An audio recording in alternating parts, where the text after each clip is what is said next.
Depois ela vai colocar pra você ver. Dizer que você não tinha dado tempo ainda não. Já, deu pra começar. Eu tô morrendo de rir, que dela andando lá gelado, com as pernas tortas, fazendo palhaçada aqui.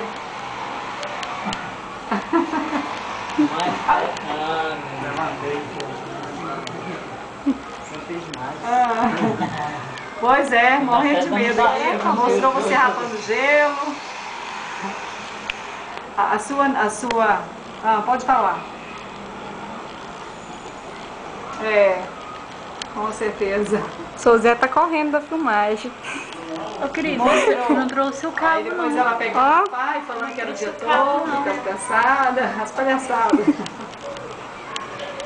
A sua é diferente da minha. É, Isso daqui é filmagem. Na verdade, eu deixei com o meu irmão. A sua cunhada também está aqui.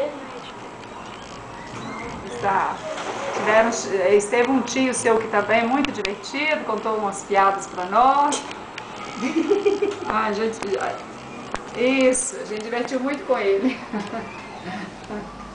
Isso, gente muito boa.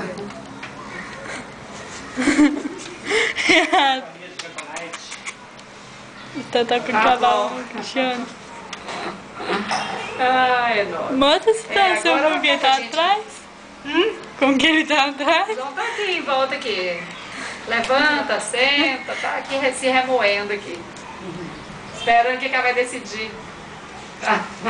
Ele tem muita paciência de ficar parado assim não. Esperando ele começar a brigar.